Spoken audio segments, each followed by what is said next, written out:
చివరి వరకు ఉండిపోదు.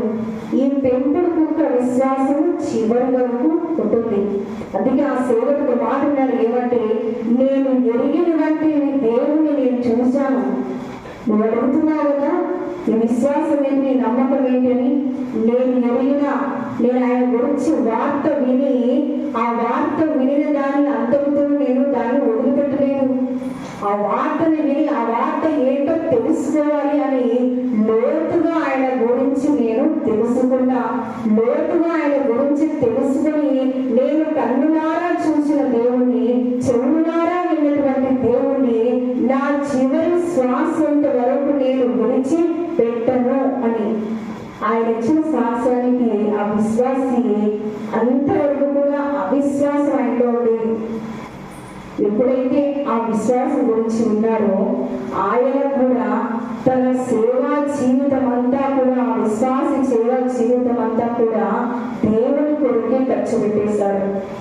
ఈనాడు ఎంతో మంది చూసిన దాన్ని, విన దాన్ని, అది ఏంటో తెలుసుకోవాలని వస్తారు కానీ అది ఏంటో పూర్తిగా తెలుసుకోలేకపోతున్నారు. దేవుడు ఒక మంచి అవకాశాలు ఇస్తారు, అది ఏంటి తెలుసుకోవడానికి, కానీ అవకాశాన్ని ఉపయోగించుకోలేము. దేవుడు ఒక మంచి అవకాశం ఇచ్చినప్పుడు దాన్ని ఉపయోగించుకునే వారిగా ఉండాలి. యోగు అలాంటి స్థితిలో ఉన్నప్పుడు అపవాది 2 అవకాశాలు ఇచ్చాడు.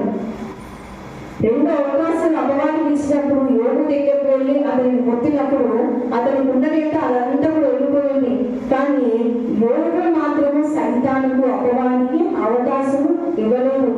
అపవాది ఎప్పుడెప్పుడు మనల్ని మిరుగుదామా అని గర్జించు సింహం వల్లే మనల్ని వెతుకుతా ఉంది, మనల్ని చూస్తా ఉంది. ఎప్పుడు అవిశ్వాసంలో పడిపోతారో, ఎప్పుడు అపనమ్మకంలో పడిపోతారో, ఎప్పుడైతే వారు పడిపోతారో ఆ వెంటనే నేను నా బిడ్డలుగా చేర్చుకోవాలా అని అపవాది మన చుట్టూనే పోతా ఉంది. కానీ అపవాదికి చోటిస్తే అపవాది బిడ్డలే, అపవాదికి చోటిస్తే అపవాదే. మన హృదయంలో ఉండేది అపవాది. అదే దేవునికి చోటిస్తే, దేవునికి మన హృదయంలో మనం చోటిస్తే దేవుడే ఖచ్చితంగా మనకి ప్రతిఫలం తెచ్చేస్తాడు. దేవుడే మన నిండా కొట్టుపోతాడు. మన చివరి వరకు కూడా ఆయన మన ఇంటి చుట్టూ కూడా కంచె వేస్తాడు. యోగు ఇంటి చుట్టూ ఎప్పుడు కూడా కంచె వేస్తున్నాడు దేవుడు. తన ఇంటి చుట్టూ ఎప్పుడు కూడా కంచె వేస్తున్నా కూడా ఏ రోజు కూడా ఆయన నా దేవుడు ఇంత కంచె వేస్తున్నాడు, ఇంత ఆస్తి ఉంది అని ఏ రోజు కూడా ఆయన గర్వించినటువంటి వ్యక్తి కాదు. ఈనాడు ఎంతో మంది కొంచెం డబ్బు రాగానే గర్వం, కొంచెం డబ్బు రాగానే విరవీగిపోతాం, కొంచెం ఆరోగ్యం బాగుండదని దేవుడు చేసి మర్చిపోతాం. తన కుమార్తెలు చనిపోయారు, తన కుమారులు చనిపోయారు.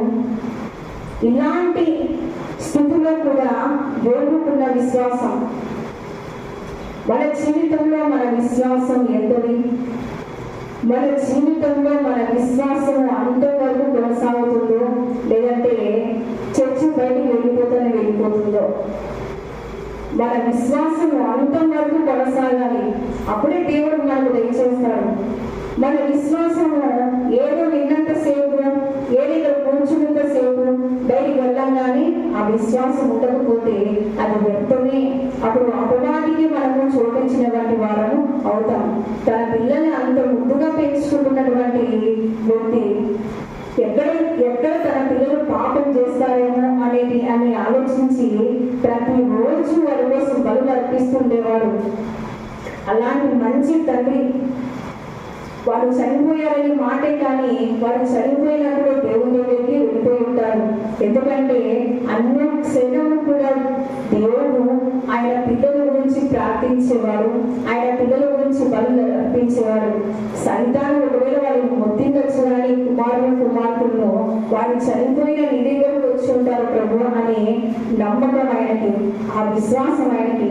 అందుకే నేను వింటిని, వార్త గురించి నేను వింటిని, నేను కన్నులారా నేను చూస్తున్నాను అని.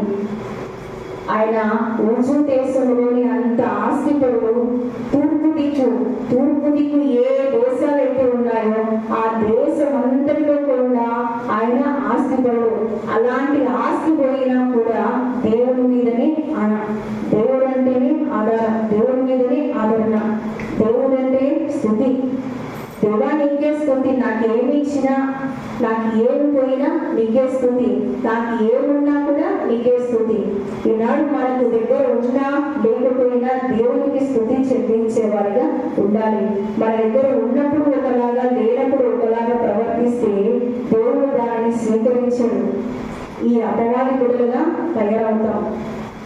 ఆ పెంపుడు కుక్కలు చూపించినటువంటి విశ్వాసము, కుక్కలు పెంచుకున్నటువంటి కుక్కలు తమ యజమానికి ఎంత విశ్వాసం చూపిస్తుందండి. దేవుడు కూడా మనల్ని పోషిస్తున్నాడు, దేవుడు కూడా మనల్ని ఆదరిస్తున్నాడు, లాగిస్తున్నాడు, పాలిస్తున్నాడు.